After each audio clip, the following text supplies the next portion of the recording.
So a big good morning to everyone that has joined us today. My name is Andrea Davis. I am the International Programme Manager at the Civil Service College, and we are joined again by the fantastic Sophie Bryan, who is delivering the second part of her three-part series based on New Year, New Start careers.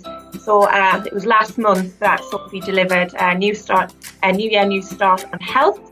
This is the second part of the three-part series, and we'll discuss a little bit later about the third one. But I just want to say a big hello again to you, Sophie. Thank you again for joining us today. I'm really looking forward to this one. Just to let the viewers and obviously the audience members know, for those that haven't joined us before, this webinar will last around 1 hour. There will be time for Q&A at the end, but please feel free to ask questions to Sophie throughout, raise comments, share your experiences, whatever it is. We want to try and make this a really engaging environment as possible. So please flag up anything and ask Sophie. I'm sure Sophie would be happy to answer questions throughout as usual. Just to remind those that just joined us, this is being recorded, and you will receive the recording in the next day or two, along with the slides as well. So you can share and circulate that with clients or colleagues, friends, whoever it is. So please feel free to do that as well. So we'll get going. So for those that have joined us and never have taken part in a webinar before, just a bit about the Civil Service College. We are an independent training organisation that offers training solutions to the UK civil service and the wider public sector. We have delivered training to not just central government departments such as the Cabinet Office, DEFRA and DWP, but also devolved administrations like the Welsh Government and of course our NHS as well as our local authorities as well. So here you can see our UK footprint. Not only that, we also work around the world as well. So for any of our international clients or and international audience members, a big hello to you. We do actually deliver training in country as well as in London or other various areas around the UK. So if you do have any international training inquiries, if you want to talk about any courses or training, please do get in touch with me. I will put my email address in the chat box at the very end. We do have qualified trainers that are happy to travel, obviously, to your country and to deliver the training here. So we do have those solutions available to you as well. Our course categories and services, as you can see on the slide, we have a range of different categories that we do deliver. So accountability and governance, professional development, law and legal, and yet you can see our very last one, which is our brand new one, which is on equality, diversity and inclusion. So if you do have any training requirements around those categories there, please do feel free to contact me. We do have the virtual element available, so you can actually do it on your laptop from the comfort of your home, or when travel permits and the lockdown is lifted, we will welcome you with big open arms to our classroom as well, because we really, really miss people coming to our training facility and seeing faces. So please do come and see us in our training room when you feel comfortable to do so as well. Okay, so as mentioned, we are going to be hearing from Sophie in a minute or so. But just a bit about Sophie, if you haven't attended one of her webinars before. Sophie is founder and chief workplace culture specialist at Ordinarily Different Limited. She's also previous director of HR and workplace culture with 17 years experience within her field. She now trains, coaches and advises on cultural transformation projects with clients from government organisations, NHS, charities and the private sector. Sophie's forte is radical organisational and personal effectiveness, and has spoken at many conferences, on podcasts and YouTube interviews both here in the UK and the US. Sophie is also FCIPD qualified, HR professional and an executive career and life coach and an action learning set coach as well. And Sophie is also a qualified yoga teacher and nutritionist. And My colleague Bethany actually attended one of your yoga sessions and she was bigging you up so much. So I'm going to have to get on board with that, Sophie. But anyway, I'm going to stop embarrassing you now. So I'll leave it to you. Thank you. Oh, no, it's never embarrassment, Andrea. Keep the good vibes coming. So actually, before we move off from talking about me, just to say that in terms of the 3-part series we've been doing, the kind of the new year, new you, it may seem a bit weird that you have someone with a HR background, a trainer, talking about health and well-being, now jumping into career, and then the third one, as Andrea said, we'll talk about later. But actually, all of this comes together so neatly in terms of setting the scene for where we're going to go on this session, in terms of what work actually looks like, what career looks like, and I'll bring in my HR perspective on this and my cultural perspective. But equally at the same time, taking a step back and thinking about you, who you are as a human being, who you are in terms of your authenticity. And I think a big part of that is obviously your health and your well-being and where your mind is at right now. So it may seem a little bit scattered, but I promise you by the end of the webinar, it will all make sense. So Andrea is going to be my PA today. Andrea, thank you. Yes. Andrea's going to do my slide transition. So just to give you an overview on what we're going to cover today then. So first off, we're going to talk about how the way of work is changing, how we are emerging into a completely new landscape when it comes to what work actually looks like and what it means. And therefore, that brings new opportunities. So there's some options here for us to actually take stock of what we want from our career, what we want from the current situation we may be in, and how we can shift into something that's really meaningful, useful, brings us joy, and is going to make us feel a lot happier, especially after this past year. But with that, with those opportunities, there's going to be, we've probably seen this already, this big dip and rise and fall, almost like a roller coaster of change in the way we're adapting and navigating our way through this pandemic. And therefore, some people can feel very out of control and not really able to influence what their role looks like, what their career looks like. Perhaps you may be joining from a backdrop of being currently at risk from redundancy. You may already have been made redundant.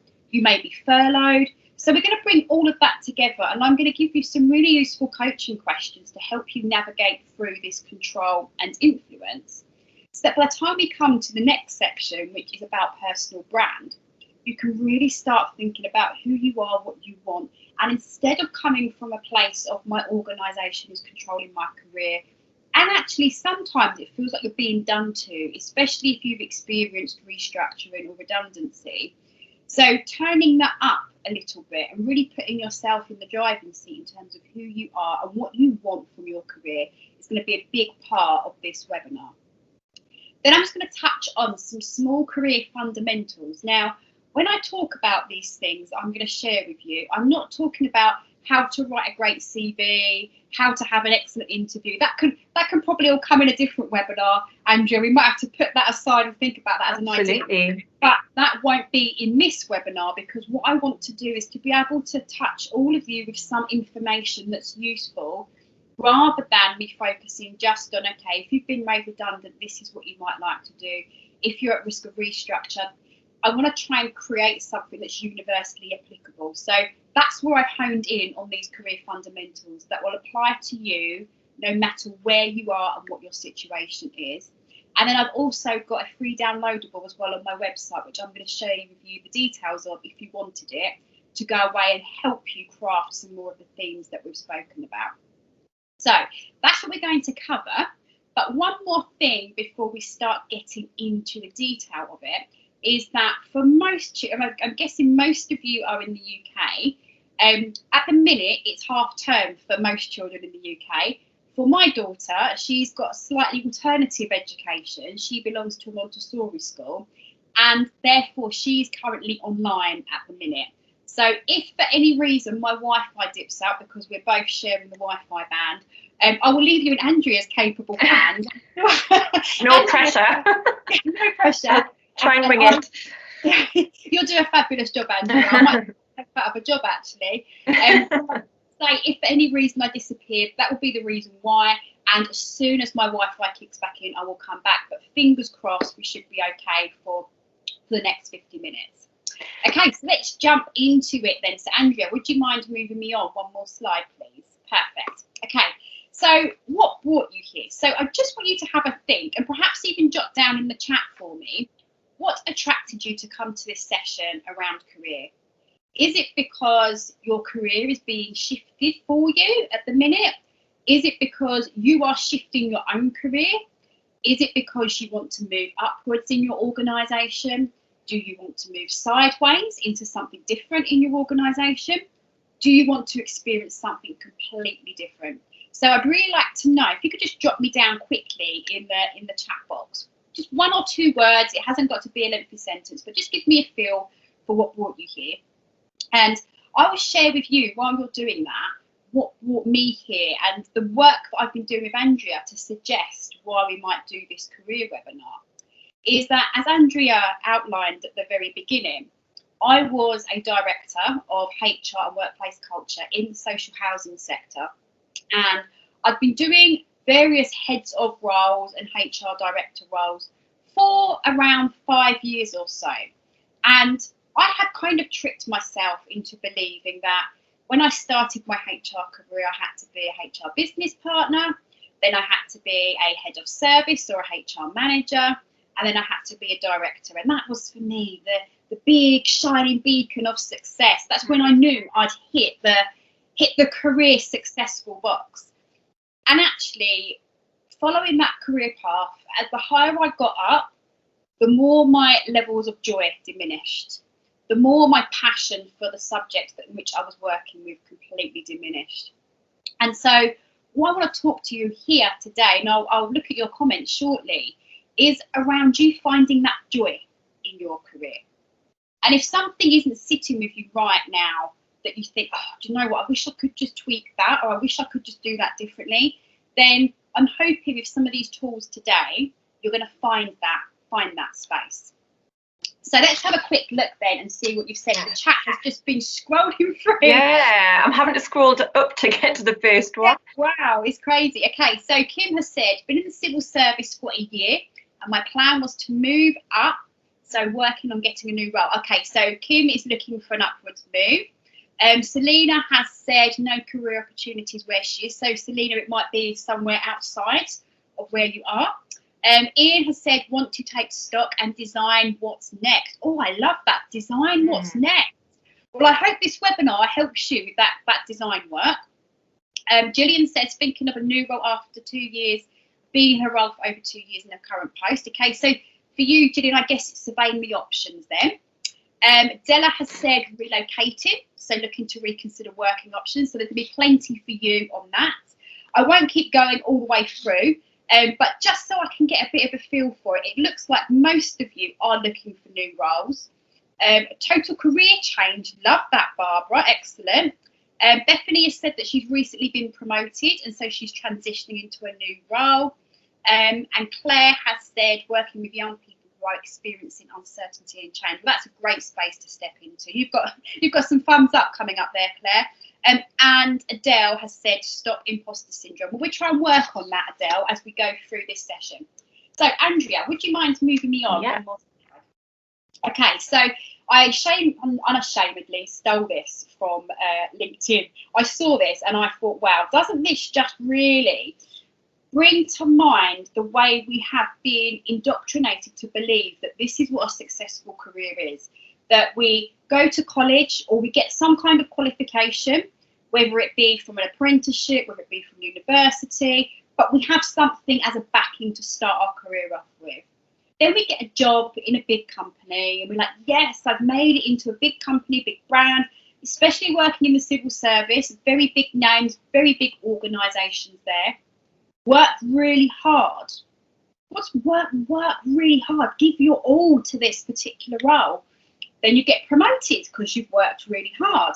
And then you keep on working really hard because as you climb up the career ladder, the expectations get greater, the more effort you have to put into the role. And actually, from my experience, the more effort I put into the role, the less effort I was putting into myself and my family. Get more promotions, so you keep building up, and then you retire. And I thought, that is kind of the traditional pattern, isn't it? That is kind of the way that we've been led to believe that careers should work.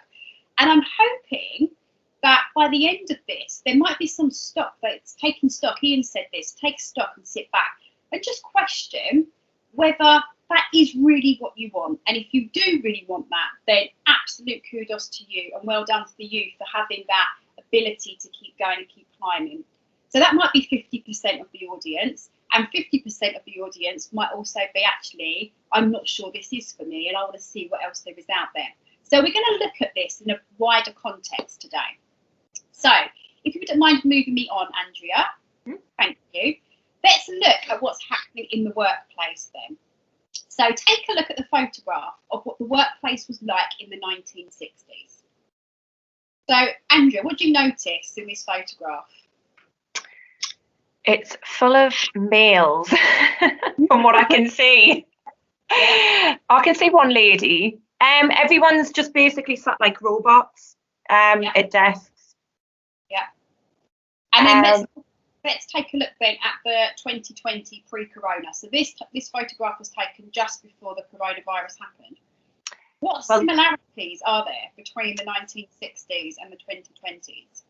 Yeah, a lot of tech going on, isn't there? Lots of computers as opposed to picture one. I think I'm trying to look close to the picture. I think is that food on that person's desk? A lot of food going on. Yeah, I mean, it's a very more open office. I think it looks more welcoming as opposed to the first picture. But yeah, just a lot of clutter and technology going on there. So we've got a few comments. So Ola has said the office space has improved, and Kim has said windows. Yeah, windows.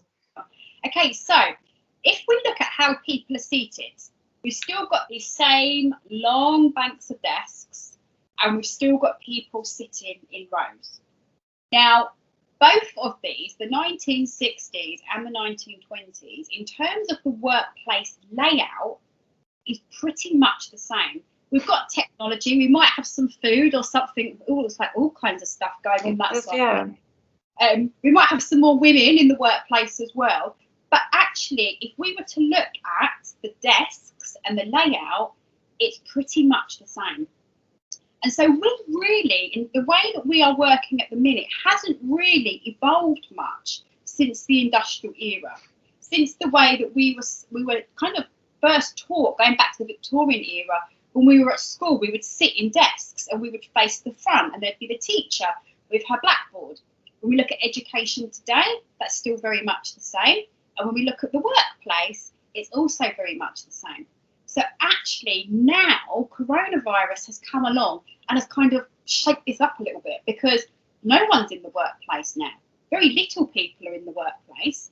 And even when we do start coming back, I'm not so sure our workplaces are going to look like this pre-2020 picture anymore. So, Andrea, if you can move me on one slide. Mm-hmm. So I think this coronavirus has actually given us, whilst it's been something very dangerous, very frightening for people, but really has been an absolute crisis globally, it has also given us some great opportunity here to really rethink what the workplace looks like, and therefore rethink what it looks like to be an employee and what our career looks like. And I loved this quote from John F. Kennedy that says, when written in Chinese, the word crisis is composed of two characters. One represents danger and the other represents opportunity. So we can tip those scales and decide, okay, do I want to sit in this space of fear and actually, because of fear, just go back to the way we've always worked? Or do we want to see this as an opportunity to rethink things, take stock, and say, actually, is there a better way of doing this now? From a work perspective, but also from a career perspective. So, Andrea, if you wouldn't mind moving me on one more. So I just want to see, Ola's just said here, resetting what work means to us all. Great thoughts, Sophie. Yeah, absolutely. So now look at this then, Ola. This is the perfect point you've just made there. Your employer is now rethinking everything when it comes to work. They are rethinking the office layout. They are rethinking the office location. Do you still need to be in your big office in London? Do you need to have 3 floors in your office? Are people going to be more dispersed? Are we only going to have 2 or 3 people in the team in at any one time? So the office location and layout is going to shift. You might have seen shifts in software, the way that you're working on your computers. How many of us were using Zoom pre-coronavirus? I wasn't, didn't even know Zoom existed pre-coronavirus. Teams was starting to come in, but I'm pretty sure your organisations have jumped straight on to rolling out Teams if you didn't have it pre-corona, and now you do. The way we deliver services are going to change. The way that you kind of deliver your services to members of the public and the way they work with you have probably changed significantly already. And if it hasn't, there will probably be some shifts coming along the line. The organisational structure.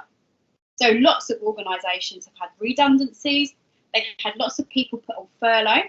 And where people have been put on furlough, organisations are then saying, if we've managed all this time about this function, what do we need to do with this function when the world starts to reset itself? So structures are starting to shift.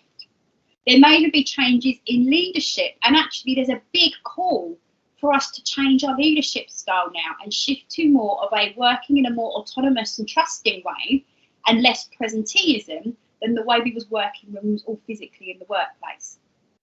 Working times might start to shift. You may not have these core hours anymore. It may not be necessary to work 9 to 5. You may be able to work 12 till 6, or you may be able to work 7 o'clock in the morning till 3 o'clock in the afternoon. Working times are more malleable now because we don't have to have this same presence in the same way. We're more connected now. And in fact, your employer may even be rethinking your suppliers who they work with. So if your employer is rethinking all of this, we move on to the next slide. Doesn't this give you a great opportunity for you to rethink some things too? So here is the rethinking opportunities. Okay, so who you work for? Have you been really impressed with how your employer has supported you through this pandemic? Or has your employer kind of not reacted in the way you'd hope? So there's a question there for you to think about. How do I feel about working for this organisation? Perhaps you might rethink the team or department you're working in. You may have seen some amazing work going on in a different department and think, wow, actually, do you know what? I could really see myself working in that team. The way they've pulled together during this pandemic, I want to be part of that team and that service delivery model. So you might want to shift teams.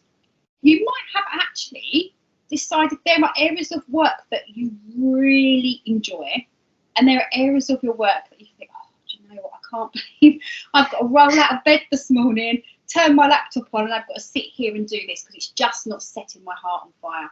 So actually, it's giving you an opportunity to really assess, what do you really enjoy? Again, if your employer is rethinking work patterns and working times, you can rethink that. If your organisation is rethinking who its colleagues are and it's restructuring, you can rethink who your colleagues are. Who do you want to work with? Who would you love to have in your team? If you're a leader, are there other people around the organisation that you've simply think, yeah, they would be an amazing asset in my team. I would love to work with them. There's an opportunity there.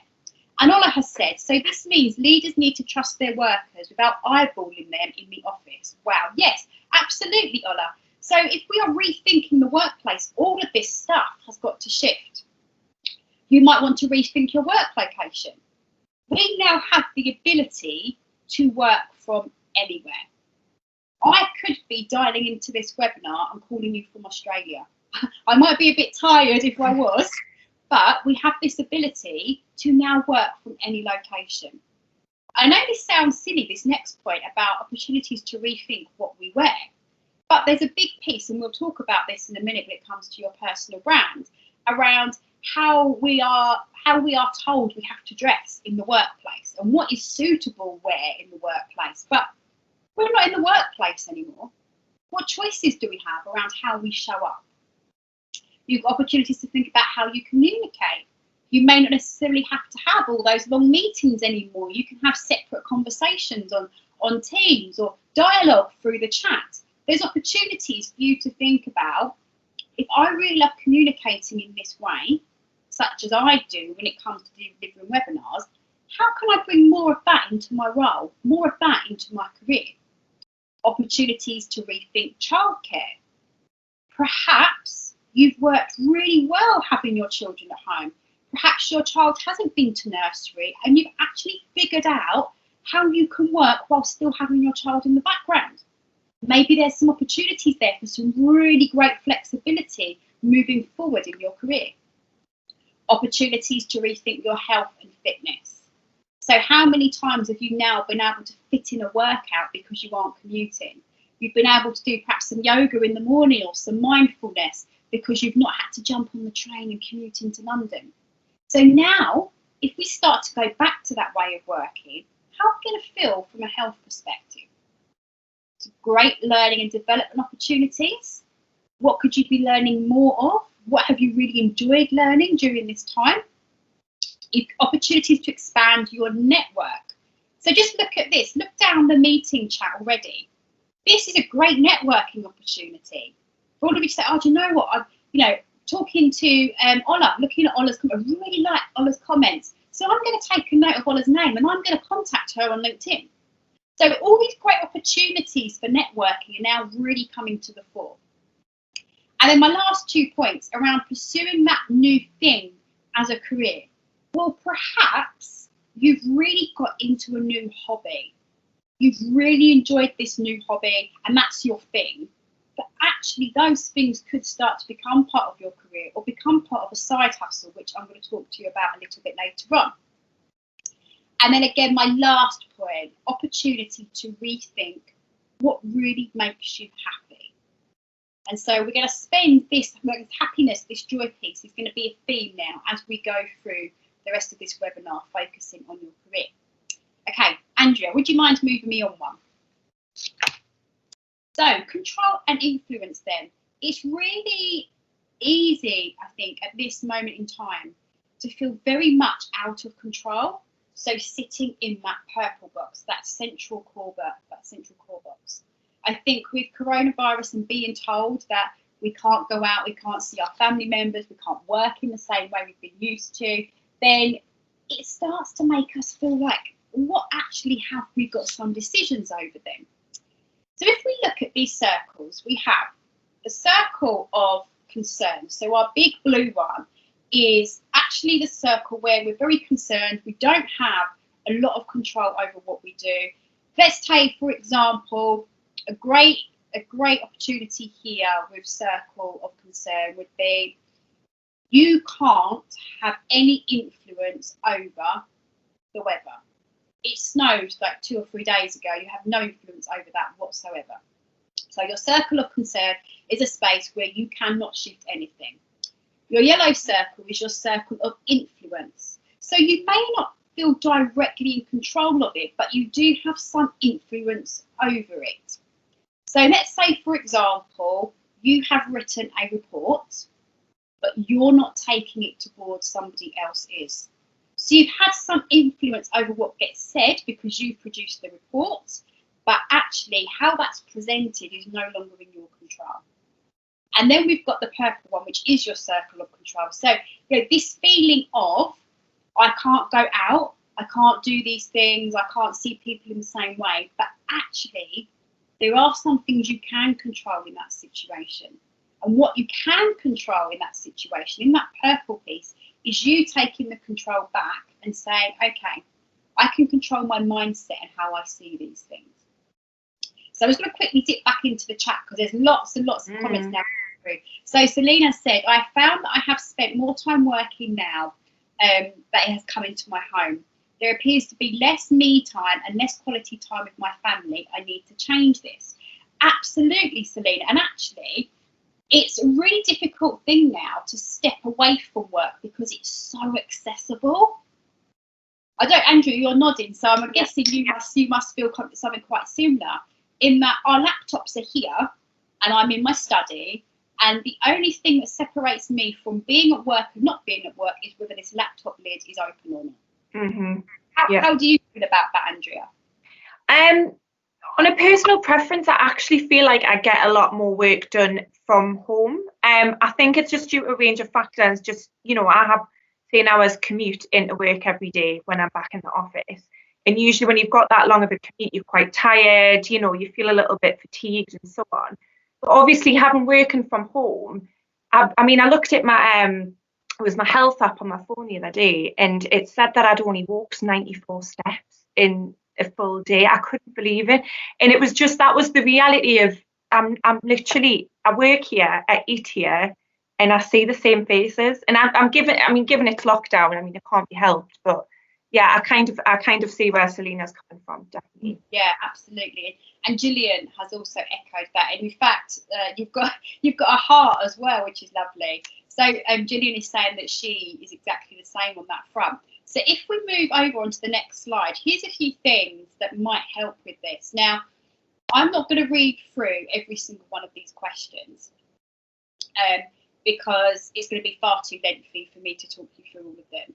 But you are going to have the slides, and you are going to have a PDF version of this. So what I'd really urge you to do is, if you are in Selena's position, you're in Gillian's position, going back to what Adele said at the very beginning around this self-doubt piece, then these are some of the things here that can really help you shift out of that space. So you can stop being in that blue circle. This is being done to me, this is out of my control, to being in that purple circle. Thank you, Andrea. Being in that purple one where you have got some choices, you have got some control over this. So if we just flip back to those questions, here are some, just as I'm not going to ask you to answer these right now, you can take these away, but here are some coaching questions to help you with that. So what are your options here?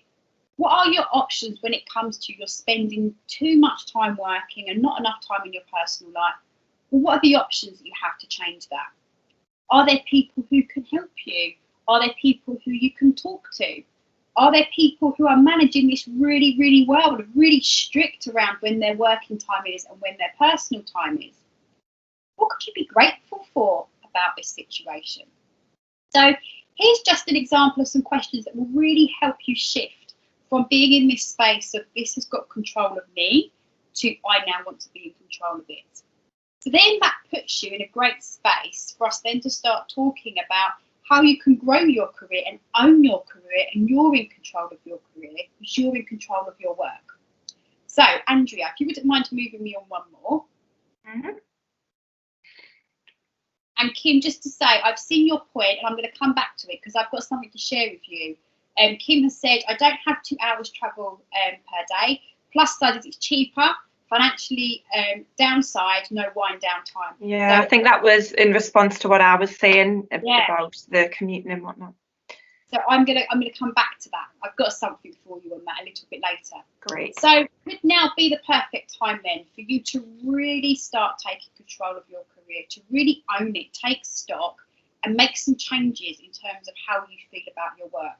And I loved this quote from Steve Bronkhurst, who says, people waste precious years while believing there will be more time tomorrow than there is today.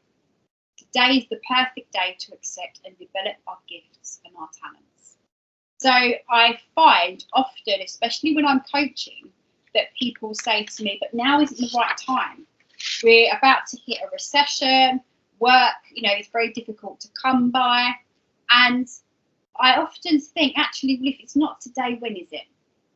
And so let's start exploring how you can shift from being in this, not today, maybe tomorrow, to let's seize the day and let's really develop our gifts and our talents to be able to send us off into the space we're ultimately aiming for. So, Andrea, if you wouldn't mind moving me on one more. Okay, so personal brand. So, Andrea, when I say the word personal brand, what comes up for you when I say that? I guess yourself, who you are, what you want to represent as a person, what you do, your aesthetic, personality, work ethic.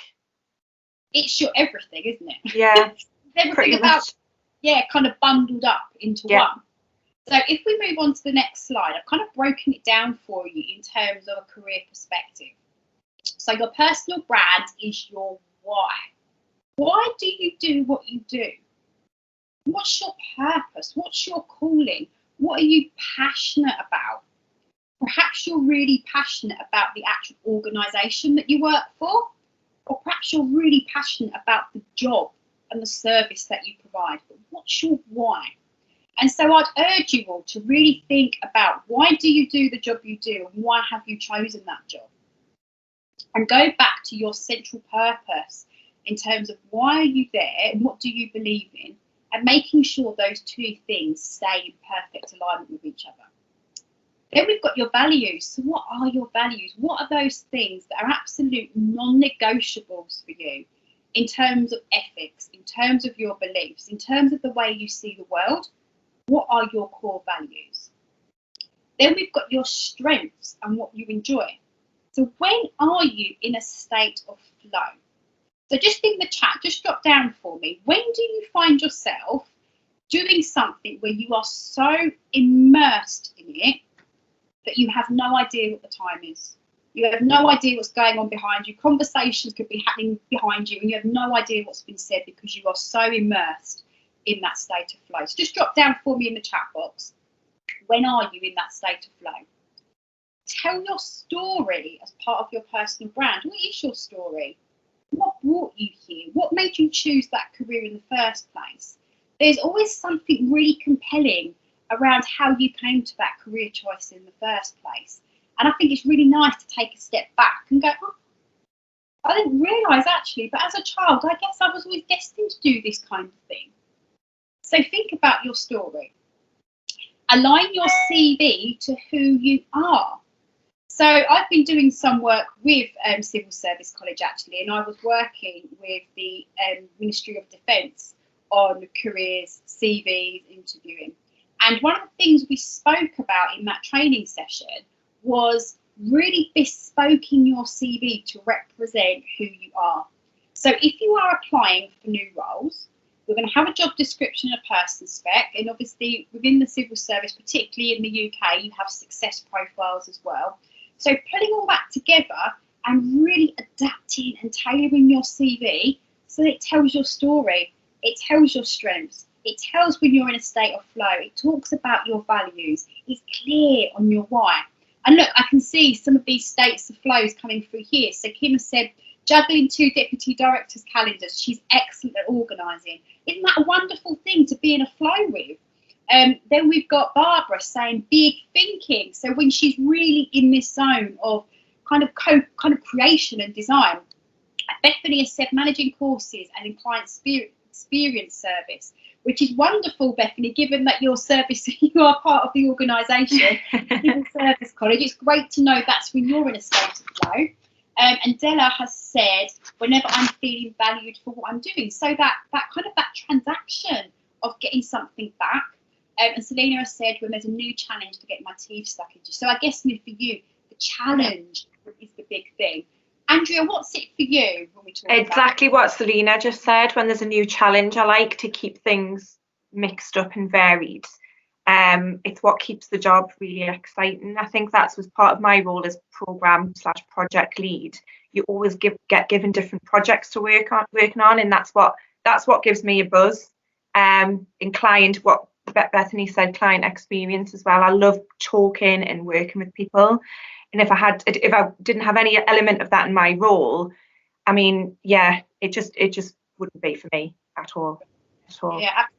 So you can see how these states of flow really come into play. And so when you're starting to look at your career progression, when you're starting to look at new opportunities, it's about making sure that those states of flow are integral to your career decision, that you make sure you hold on to them. You don't trade them off for something else. Because Andrea, like you just said, if you didn't have that challenge, that variety, then actually it wouldn't work for you. You'd probably lose your joy in your job because of that. So making sure that you stay focused on that and making sure that comes through on your CV as well. So when you're applying for roles, when you are in an interview situation, making sure that really is clear to the people who are interviewing you. Then we've got staying authentic and consistent. So be your true self. Try not to adapt yourself to try and fit into a mould, because what will happen is you will put yourself in that mould. You may be very successful in that mould for a short time, and then eventually the more time we spend not in our authentic self, the more harm we do to our happiness, the more harm we do to our joy. So really stay true to who you are and be open and honest about that. Your appearance is part of your brand too. So think about Marilyn Monroe. She had a very defined feel, didn't she, in terms of her personal brand. Winston Churchill, always in suits. And in fact, I went to the Winston Churchill Museum, which is just off Whitehall. And in there was all these wonderful, glorious coats he used to wear. And of course, you see him, pictures of him with his cigar. But that was kind of the imagery, the personal brand you think of when you think of Winston Churchill. And similarly with Margaret Thatcher, she was always in blue, always in blue suits. Yeah. That become part of her trademark. And so one of my last points, the very bottom, is your brand should stand out like a skyscraper. It should be I know that was an Ian thing to do because it was X. I know that was a Barbara thing to do because it was Y. I know it was an Andrea thing to do. It was an Andrea stamp is all over that because of this. And that's the lasting impression that you want to create for your career and you want to create for yourself. And then I've skipped a point, but your job title does not define who you are. And it took me a really long time to detach myself from, you're not a HR director. Take away this status piece and come back to your why, your purpose, your values and your strengths. So don't be so held on to what the job title says. Really think about what is behind it in terms of you and what makes you happy.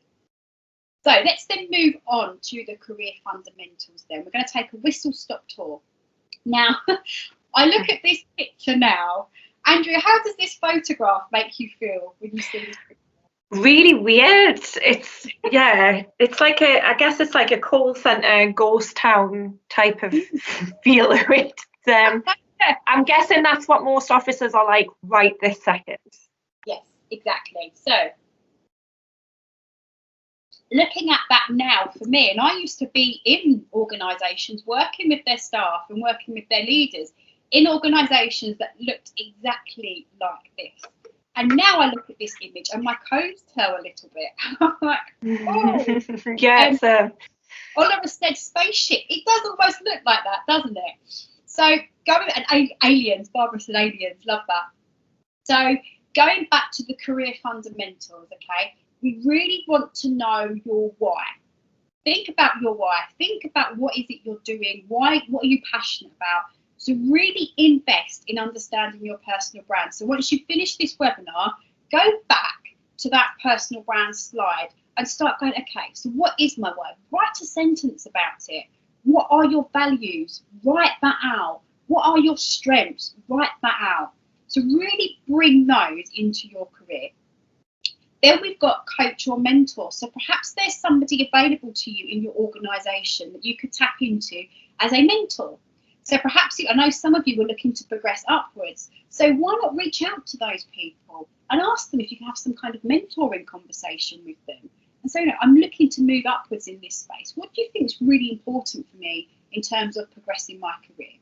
Likewise, I know lots of civil service organisations also have an internal coaching programme as well.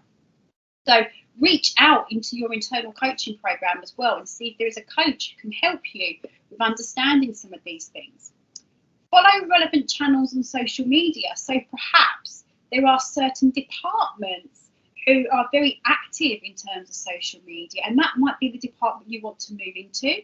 Then you can start having conversations on social media with these departments, watching what they're posting. If they're posting out public service documents, have a look at what their documentation says to really get a feel for that. Think about your learning and development opportunities, and I'm going to come on to that in the next slide. And also think about your networking opportunities, and also I've got a separate slide for you on that. But I just want to come back to this picture before we go. In terms of making a decision, we spoke about you being in control.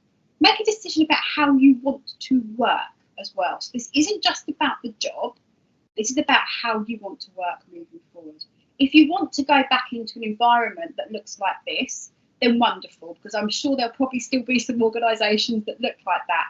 But if you have found a new sense of freedom, a new sense of kind of owning the way you work, make sure that becomes part of your career fundamentals as well. So moving on to the next slide. Thank you, Andrea. So do your research. So think about what you can access on social media, who's posting what. Look at strategy documents. So if you have a role in mind you want to go for, whether it's in your organisation, perhaps it's in a neighbouring organisation or a neighbouring department, perhaps one you work with loosely and you think, oh, I want to know a little bit more about them. Read their strategy documents. Most organisations, particularly in the public sector, do have their strategy documents posted on the website. So if it's public viewing, there's bound to be something you can access internally as well. Look at the organisation's value statements. So what do they say about what they value? What are the core values of the organisation and perhaps even the core values of the team? And how well do they align to your values after you've done your branding work? How well aligned are they? Check out the organisation's website and any other website, perhaps of suppliers they might use, to give you an idea of what merging into that space might look like. Glassdoor is a great website. Andrea, have you heard of Glassdoor? I have, yes. Yeah, it provides a lot of nitty-gritty information, doesn't it, about different organisations. So if you're a bit unsure on something, definitely do your research on Glassdoor, yeah. So Glassdoor, for those of you that don't know it, is a bit like TripAdvisor, but the employee experience. So you can go onto Glassdoor and let's say I wanted to know what it was like working at the Home Office. I could put in Home Office and it would bring up reviews from staff talking about their experience of working at the Home Office. Now, it's a great resource, but take it with a pinch of salt, because if you think about TripAdvisor, very rarely do we go on TripAdvisor to leave a glowing review because we've had an amazing experience. We only go to those websites really to say, I was really unhappy with the service I received. And so generally happy people don't tend to post on these websites, but disgruntled people do. So take it with a pinch of salt, but nevertheless, it will give you some feel, some indication of what that organisation is doing. Indeed also has something similar, and so does Canoe, but Glassdoor for me is really, really useful. Look at competitors. So this is now perhaps stepping outside of the public sector and perhaps looking more in the private sector, but your role might take you there. You might decide actually you don't want to work in the civil service anymore, and actually perhaps if you're an accountant, you could quite easily pick yourself up from being in the public sector and moving into the private sector. And actually, I know it works really well the other way, that in the public sector organisations I've worked in, they love bringing people in from the private sector. So look out at the competitors in those organisations. Who else is doing similar things? Reach out, contact people. If you see someone's posted something on social media, or the person who shared the strategy document, reach out to those people, connect with them. Look at authority figures in the space that you would like to merge your role into. Who's talking about this kind of stuff? It doesn't have to be internally. It could be on a much bigger global scale. From a HR perspective, there are some really key HR thinkers that I could start watching and looking at, and what are they saying about the workplace? How are they describing what trust should look like in the workplace? Do your self-research to go back in and think about your personal brand. And I can see some of you already have started listing in the chat what your why is. So really go back and work on that, and then make sure that your strengths and your values align to the career that you're aiming for that next step you're aiming for. Really double check in on that. And I say that, I guess, from my own personal experience, because I was very much that person on that slide at the very beginning. Get the qualification, get promoted, put in lots of hours, get promoted again, etc., without taking stock of what my values were, what my strengths were, and when I found myself in flow. And here I am now doing all of those things with a whole new career, a whole new business, and I'm in my state of flow. So do take stock on that and do think back on that. Okay, let's move on then to learning and development. So I've just listed for you here some ideas and examples of where you can go to expand your learning and development. I'm not going to talk for every single one of them because you can obviously go off and research some of these for yourselves. But what I would share with you is just a handful of them. And one is Openlearn. And Openlearn is the Open University's website, which has now released over 9,000 courses free of charge. And if you complete their courses, you do get credit towards their full degree, and you also get an official certificate as well. So these are not just kind of messing around, dipping your toe in type courses. These are proper academic courses that you can now access for free, which I just think is absolutely phenomenal. Obviously, you've got the free webinars, so that's the sessions you're attending today. And I know the Civil Service College do some wonderful webinars. So, keep coming back and tapping into those. Podcast is another one of my absolute favourites as well. You can pretty much find a podcast now on most subjects in most areas. And so if you want to go back to, I can't remember who said it now, it was around the big thinking, podcasts are going to be great for you to really expand your mind and your learning and development. So that's just a list. You can go back and you can have a review of those. Google them, see what you like, but there's some great opportunities there for you to expand your learning and development. Okay, next slide, please, Andrea. Ooh. So from a networking perspective then, you've done your personal branding work, okay? You've thought about your flow, you've thought about your strengths, your values and your why. Does your LinkedIn profile now represent that? Does that show you? We was talking about your brand standing as high as a bright building. You need to make sure you've brought all of that into play when it comes to thinking about how you represent yourself online. And then because you've adjusted that, you can now start networking and tagging into people and asking people to join a conversation with you when you are really representing yourself authentically. You can start having some internal networks as well, so it hasn't got to be external. You can start building up your internal networks. I mean, some organisations in the civil service are enormous, 20,000 odd staff. So think about the networks you have there that you could tap into. If you are working in a certain department and somebody knows of another person in a different department who you think, yeah, that might be where my career is heading, why don't you ask that person for an introduction? Ask them, oh, would you mind introducing me to such and such, and maybe we can have a phone call or a Teams chat. Attend a webinar and collect the names of the people on the session. So if you have been really intrigued by what someone has said in the chat, why not take a note of their name, connect with them? What you could also do is go back through courses that you've attended. So perhaps you might still have the course notes and you may even know who the delegates were. If it was a course, let's say on finance, and you are an accountant, you could go back through that delegate list and, oh, actually, I remember that person. I might go back and I might reconnect with them. And the thing you have in common is the course. So you could reconnect with them and they might start to open up opportunities and doors for you. And then always touch base with your network. So how many times do you go into LinkedIn and say, oh, I haven't spoken to that person before. I might just send them a quick message. Or I haven't spoken to this person for a while. I might just see if they want to join this particular webinar that I'm attending. I'll let them know about it. So touch base with your network so you're always keeping those doors open so that you have some really good opportunities for people to remember you when there are certain things going on in their teams, in their departments, in their organisations. Okay, Andrea, would you mind moving me on to my last slide, and then we'll jump to a Q&A. So I also said about thinking about having a side hustle, but this equally works in terms of achieving goals. And I want to take this back to, I think it was Kim who mentioned this.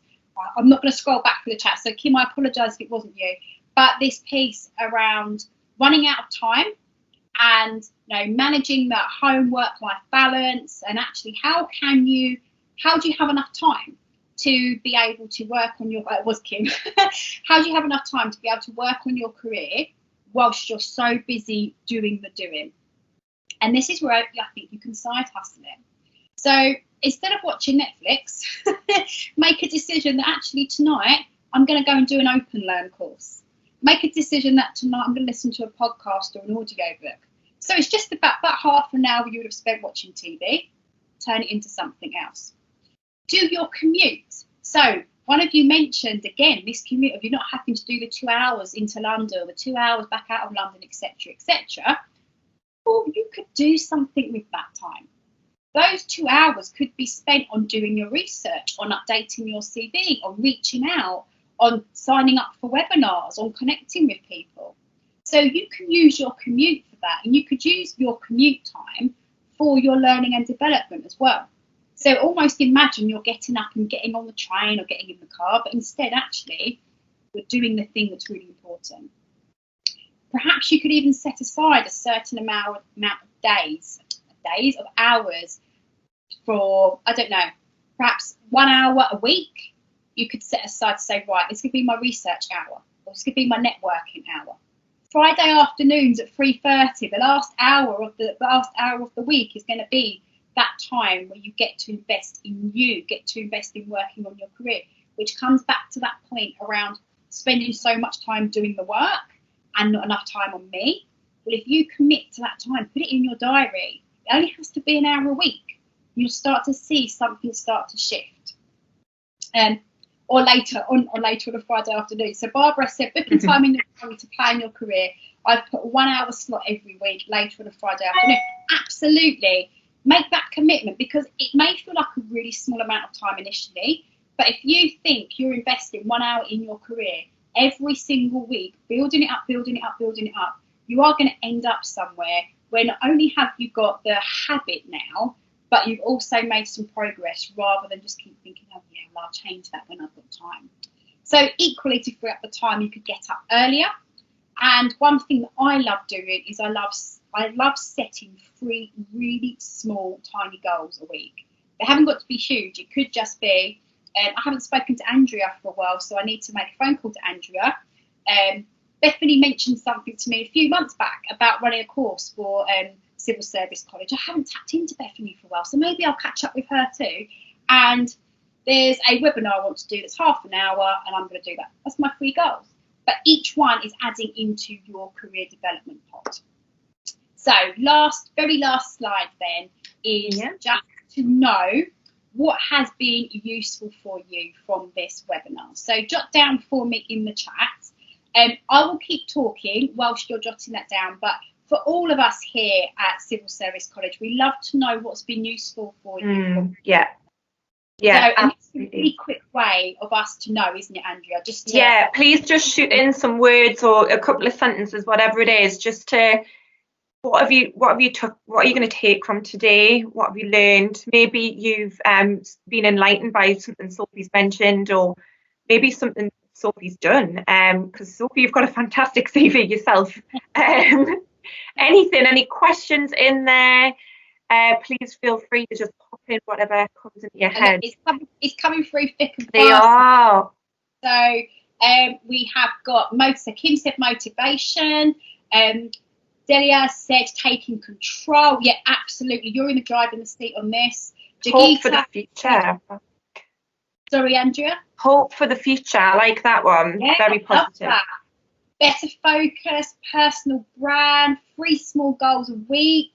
Loving this. Reminder to take time out for yourself, as guilty of not doing that due to work and family. Gillian, absolutely. Oh, this is great stuff. I'll probably read through all these after the session. Yeah, absolutely. Excellent. So I'm glad to see you've taken some stuff away. If we just quickly move on to the course I promised you. This is completely free. There's no strings attached to this. But this is my personal coaching website. So if you wanted to go on there, you've got the link below. There's a free downloadable which will help you with the personal branding exercise.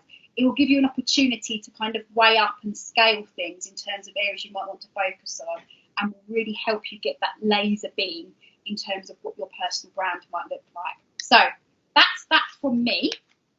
Have we got any questions? Yes, please feel free to ask Sophie pretty much anything you like. You know, sometimes you come away from these webinars and it's just kind of information overload. You just need time to absorb it. But if you do have any questions after today's webinar, please feel free to shoot them to me. I'm going to put my email address in there just in case you do have any. UK. Any questions for Sophie? And I'm sure Sophie would be happy to answer them at a later date, whatever it is. But yeah, I know we've had a lot of engagement today and a lot of participation. So thank you to all of our audience members. But again, please feel free to ask Sophie. I'm just going to move to the next slide while you all have a little think. More webinars. Obviously, we try to run these each and every week. So please do check out our website to see what is coming up. On www.civilservicecollege.org.uk. As mentioned, Sophie is going to be delivering another webinar under the New Year, New Start series. Sophie, do you want to just give us a quick run through of what to expect? Yes, so the next session is around managing your relationship with technology, because I think we've probably all suffered somewhere along the lines with Zoom drain, Teams drain, this fatigue that comes with working online constantly and the lack of human connection we've got. So I'm going to be showing you some tools and tips on how we can have a better and healthier relationship with technology. But also at the same time, there are some really good tech out there that can really help us become smarter. So I'm going to share with you some kind of tech hacks, I guess, that I've really used that I find beneficial in terms of my working day. I find beneficial in terms of my family life and how I work with my daughter and my husband and how we utilise tech collectively, and what I've seen from best practice with what other organisations are doing. I just want to share with you just so that we don't become so kind of hating of technology by the time this situation is over. We really have a great relationship with technology and we can use it as an asset to us. So that's what the last session will be about. Yeah, I mean, there's definitely been a few times where I've wanted to launch my laptop out my bedroom window, but fingers crossed we'll not get to that. And yeah, Adele, sorry, that was a really nice quote that you've just put in there. I'm not sure if it's a quote, if it just came through yourself, but it was today's Random Acts of Kindness Day. I would like to say thank you to everyone for your kindness during this session. That's really nice, Adele. Thank you. Yeah. So next slide, coming up is the International Women's Day, of course. Some of you will know that it takes place this year on 8th of March. So it's Monday, the 8th of March. And in contribution to that, the Civil Service College will be running 2 informational webinars on Monday the 8th and Thursday the 11th, achieving gender equality and empowering all women and girls, promoting SDG 5 in a COVID world. And we will have a panel to discuss the SDGs. And that will be delivered by Meg Munn, former Minister for Women and Equality, and Cecilia Mazzano, Women's International League for People and Freedom. And on Thursday, the 11th of March, will be based on, a topical issue that we are, not personally experiencing, but we are experiencing as a collective together. Mind the Gap, challenging the gender gap in the workplace, which will look at the salary and skills gap between women and men. And that will be delivered by Meenakshi Mistry, equality leaders, and another speaker from local government authority. And we'll have a few more speakers on there from various organisations as well. So please do feel free to join us. It's completely free. We'd love to see you there. And as always, I'll just click again. It's not working, never mind. Social media handle at cscollege.org. We are on Instagram, Facebook, Twitter, LinkedIn, and this recording will go on YouTube. We will send a copy of the slides and the recording to you via email in the next day or two, so please do look out for that. I just want to say, a massive thank you again, Sophie. I love having you on here. You always brighten up my day. So yeah, we'll see you again. It's Wednesday, the 17th of March. So it'll be the final installment of Sophie. So just a big thank you, Sophie, again. You've been amazing. And again, to our participants, thank you again for joining us. Okay. Thank you, Sophie. I don't know if you have anything to say. No, just just thank you very much for everyone's participation. I always enjoy working on these webinars. So thank you very much, everybody. All the best of luck with your future career, with what's going on in your plans. And just to echo what Andrea said, I'm always happy to answer any questions. So please do pass them on to Andrea. If 2 or 3 weeks down the line you're reviewing the webinar and you think, oh, what was that Sophie said? Please do drop us a line. We're more than happy to reach out and give you a hand with that. Perfect. Thank you. And everyone, have a lovely day and we'll see you soon.